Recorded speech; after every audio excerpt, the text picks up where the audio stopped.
Hey, this is Matt once again. What about to another video? This is another paid request, this time for OtakuGamingHD. Thank you for that. And for those interested in requesting pretty much any type of videos, topics, commentaries, reviews, reactions, whatever it may be, feel free to send it. Either directly to my PayPal or join my Patreon. Both links are down below in the info box. And this is for a film called Message Man from around 2018, give or take. Never heard of this film before. Stars a guy named Paul O'Brien, Australian guy that I don't think I've seen in any other movies. He's at least better than Alexander Nevsky, I'll give you that. He does a fine enough job. It's like an Australian-Indonesian co-production. His live is supposed to take place around Indonesia, somewhere around there. And you've seen this type of plot before.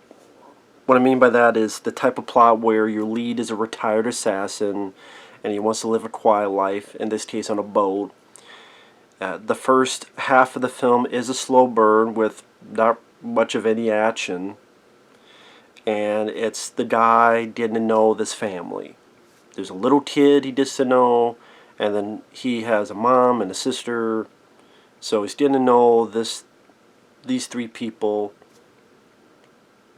as they bring him to dinner, or the little boy has these chickens that are a pet but they're killed by a dog, so there's a point where the kid's sleeping, he's watching over with a bow and arrow in case the dog does anything or another dog does anything. And there's a slavery ring. There's a guy from the lead character's past who our lead has to deal with yet again. Again, this seems like a very typical plot that you've seen dozens and dozens and dozens of times, which is true. And it doesn't do a whole lot different. It doesn't do a whole lot original. The action's pretty much saved for the third act.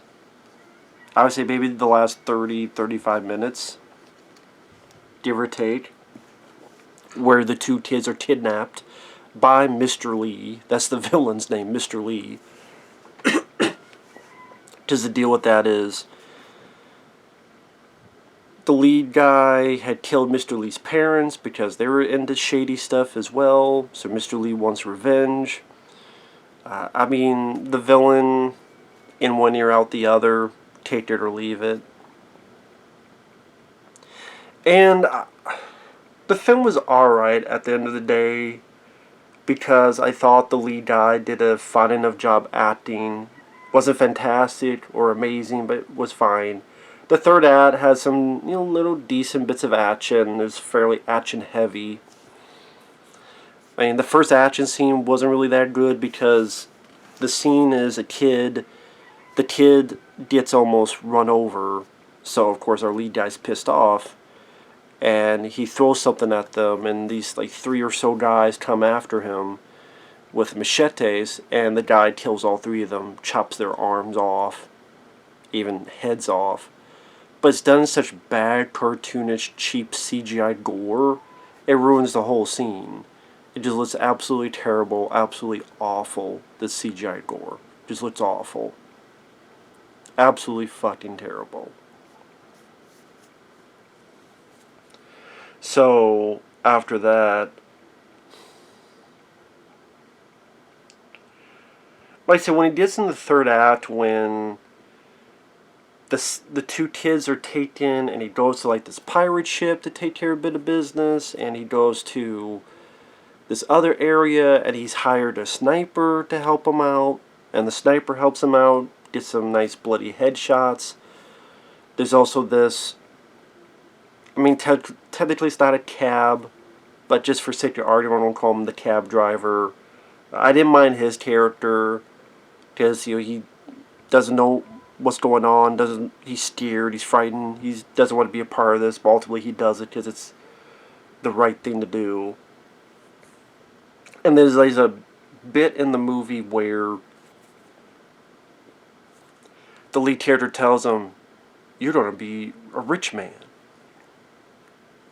Meaning that he gives the guy these clothes, and the cab driver goes up to this club where one of the kids are in, And in order to get in, he gives each of these bodyguards and henchmen money.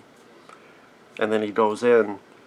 Well, the lead guy, this money, each one had a bomb in it.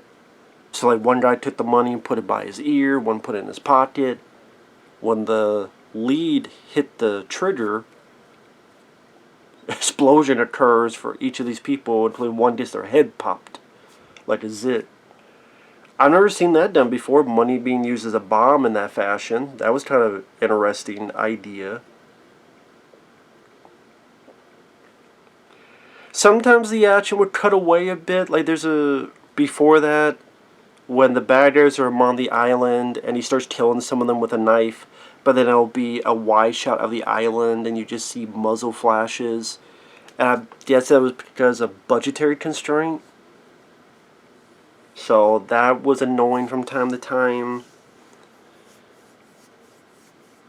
But like I said, there becomes some decent bits, either some choreography when he's using a knife. There's is the pirate scene, or on the pirate ship. Then there's a bit where he's in this warehouse and he's got to get up to the roof. And then a sniper's helping him out. Which, that was an interesting idea too, to hire some random sniper because he had the money for it. So it's not just a one-man army thing. The way it was handled, I thought was a nice little change of pace. And then this club, in order to save the... One kid was at the warehouse, the other kid was at the club.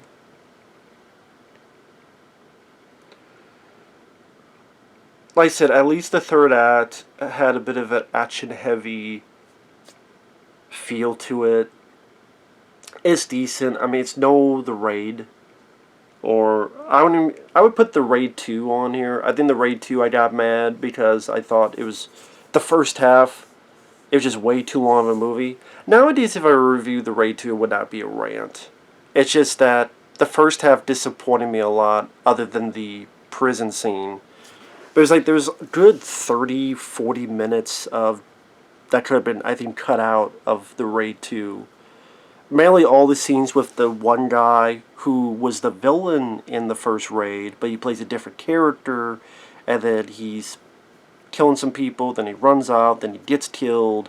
I'm like, all that whole subplot could have been easily taken out. I think it would be a better, faster paced movie. But anyway, that's with that movie. But it does have a fantastic third act. So, but yeah, the Raid 2 I would put above this. Raid 1 I would put above this.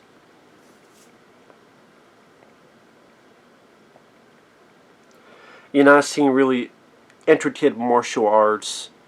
You're not seeing John Wick style gunplay.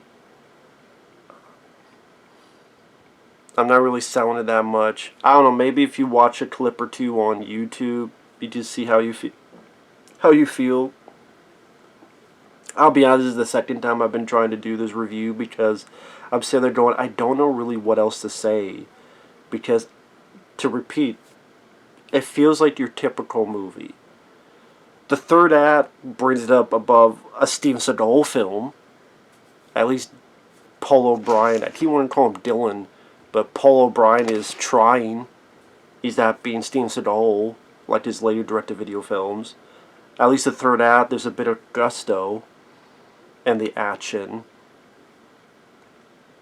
It felt like the choreography got better. It felt like there was a lot less CGI blood being used. I did the first with the machetes. Bad first impression.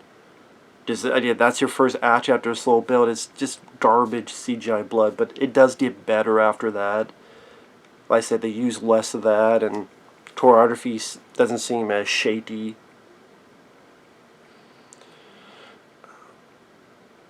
I would say at the very least it's a time waster. The acting is fine. I had no issues with it. Like I said, the sniper you don't really get to know. He's just a guy doing his job. The cab driver, he doesn't pop up till like the third act, and I don't know, something about his character I didn't mind. I thought the actor did a fine enough job. The music, take it or leave it. I mean, the music didn't bother me. Like, fine is the word I kept thinking of throughout the film. with some issues. I wish the first half they changed it up a bit, or is a bit more inventive, or a bit more creative, or a bit more original. You know, having the budget so that there's less cutting away from scenes happening. Because like I said, he cuts away to the island, muzzle flashes you see when he's killing others.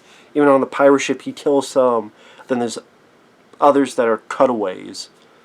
That makes it less exciting. And I mean, this is a film I would never re-watch again. So, if you're hungry for an action film, and it's not a bad, horrible movie, it's not a Steven Seagal direct-to-video film, it's not an Alexander Nevsky movie, but for Indonesian action films, it's no Raid or Raid 2. So, take it for what you will. Doesn't do anything stupid with the ending, doesn't pull any BS, far-fetched, out of the blue, nihilistic ending, doesn't do any of that stuff. It's, like I said, average time waster. It does get better. Like I said, if you do watch it, slow in the beginning, I think a bit too slow. And at the end, the first action scene, bad CGI. It does get better after that. Dylan, why do I keep calling him Dylan? I don't know why. Paul O'Brien, he does at least bring a little bit of intensity to his role. And like I said, when he's fighting people in the club, or he's getting the sniper that takes shots for him, and people's head explodes, there's some fun stuff to be had in the third act. But again, if you watch it, if you give it like a 3 out of 5 stars, that'd probably be my rating. Maybe 2.5. I don't know. I'm in between it. It just didn't leave a big, huge impression with me that, oh, I gotta go buy the film on DVD or anything of the sort. But there's a lot worse action films as well. So I'm kind of, yeah. I would say it's more positive than negative, but there's a lot of negatives for me. So with that said, thanks for watching. Take care. We'll see you guys later. Bye-bye.